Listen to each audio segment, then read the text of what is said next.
pessoal, tudo certinho com vocês? Espero que sim.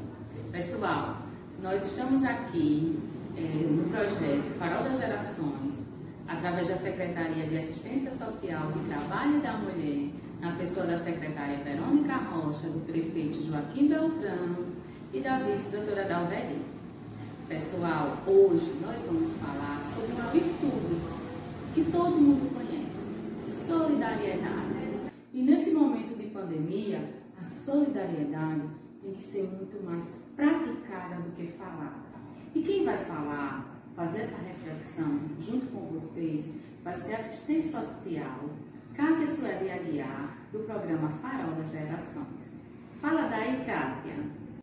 Oi, Cristina. Olá, gente. Tudo bem sim comigo? Espero que com vocês também esteja. Cristina, eu amei muito esse seu questionamento. Falar de solidariedade neste momento de crise é muito oportuno.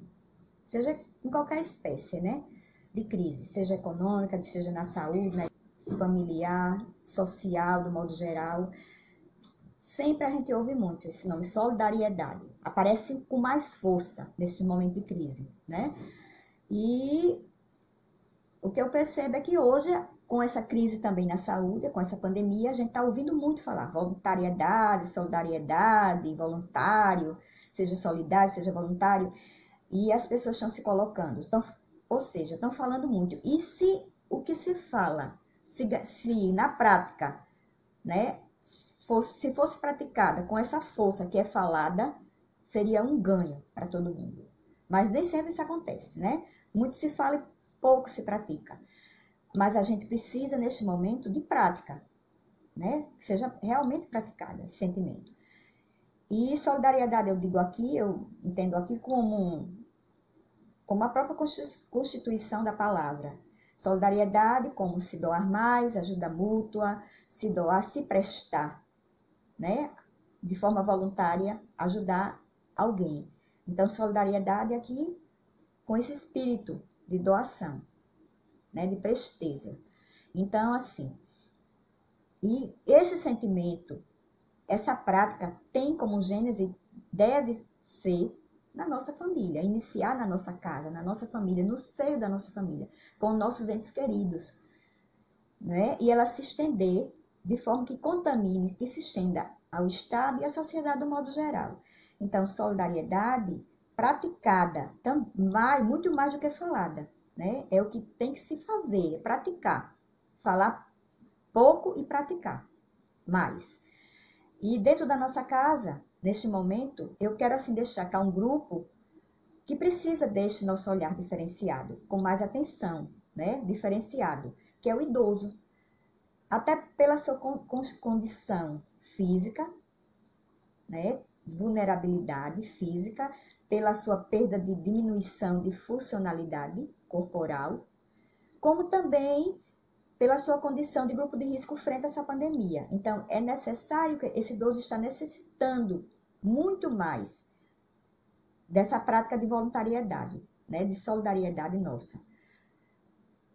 Nós, como os filhos, como parentes, como amigos, como netos, ou seja lá qual for o parente, colateral, de ascendente, descendente, a gente precisa ter esse olhar mais aguçado, mais diferenciado para o nosso idoso, porque ele está precisando de mais ajuda do que antes, né? Porque ele tem que ficar isolado e a gente tem que garantir, dar condições melhores para que ele se sinta bem em casa e resista a esse momento com mais facilidade, com mais dignidade.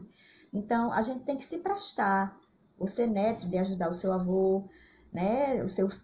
Você filho de ajudar o seu pai, de ir para um supermercado, fazer as atividades dele, extra casa, né? E se doar, ir no banco, né?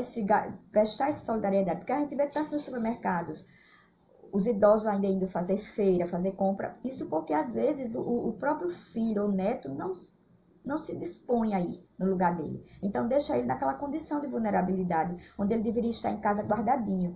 Então, assim, deixo aqui a minha sugestão para que vocês se doem mais. E também Coloque seu idoso no seu grupo de conversa, né? Na sua roda de conversa, nas suas reuniões familiares, para assistir um filme com você. Dê uma atenção diferenciada, não deixe ele lá isolado, abandonado. Traga ele para o seio da família, para o grupo da família, né? Com olhar diferenciado, porque ele precisa de uma ajuda neste momento, né? Ele precisa da sua ajuda, da sua colaboração. Então, assim, que esse sentimento de solidariedade seja praticado dentro de casa e se estenda para o Estado e para a sociedade do modo geral. Você que tem um idoso, né, como vizinho, vá lá, se preste a ajudá-lo, colaborar, contribuir, faça alguma coisa, pergunte se ele precisa de alguma coisa, faça por ele, ajude. Vá comprar o remédio numa farmácia para ele, vá no supermercado. Então, seja solidário, ajude com algum alimento, se for preciso, com alguma roupa, com alguma veste, se você tiver, aquele idoso que necessita, ou a qualquer pessoa, né? Porque eu falo idoso porque neste momento é o grupo que está mais exposto, é o grupo que está vulnerável nessa situação de pandemia, de coronavírus. Então, assim, gostaria de deixar aqui esse chamada para a sociedade, para o Estado, né? E o Estado tem que cumprir o papel dele também, com certeza, porque está lá no Estatuto do Idoso, está lá na Constituição, não é? Essa garantia de proteção social ao idoso, pela família, pelo Estado e pela sociedade do modo geral. É necessário que cada um cumpra o seu papel certinho, e assim melhorar as condições de vida, a qualidade de vida dele, para que ele resista esse momento e passe por este momento, sem sequelas emocionais. Tantas sequelas. E o Estado, eu falo aqui no sentido de assistência, não no sentido de dar uma cesta básica, como assistencialismo, de fazer alguma coisa por esse idoso, de forma assistencialista como benesse, mas como direito garantido na lei, no Estatuto do Idoso, na Constituição, como eu já falei. Essa política de assistência social está se efetivando, está sendo construída para ser uma política pública, garantida, como proteção social, né? Então, assim, assistência não como assistencialismo, né? Mas assistência como direito. O idoso está recebendo aquela cesta, está recebendo aquela ajuda, mas porque ele tem direito àquilo. Você está prestando aquele serviço, aquela assistência como profissional ou como família, não porque você é bonzinho, um filho bonzinho, mas é porque ele tem esse direito. Ele conquistou esse direito e você precisa exercitar esse direito junto a ele. Então, gente, deixo aqui esse chamado para que cada um cumpra o seu papel. O Estado cumpra o papel dele, vamos cobrar do Estado, do governo, né? Vamos cobrar também dos nossos familiares, vamos cobrar da sociedade esse direito conquistado do idoso. Então, ele precisa ser visto como cidadão, ele precisa ser construído junto com a sociedade, porque ele ainda existe, ele é um cidadão e goza de plenos direitos, e ele precisa ser visto como tal. Então, assim, chamam a atenção aqui, neste momento de pandemia, para que vocês pratiquem de fato a solidariedade, esse voluntarismo, esse sentimento aí de voluntarismo, de forma praticada e não só falada. Tá certo? Que cada um cumpra o seu papel, que cada um faça a sua parte e que o nosso idoso saia ganhando com isso.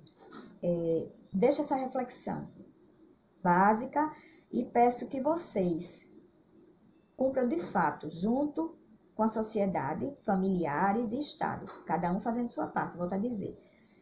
Tá bom? Então, aqui, deixo um abraço para todos, até o próximo vídeo. Se você gostou, deixe aqui, ative o sininho, deixe um like e compartilhe, tá bom? Um beijo no coração de vocês.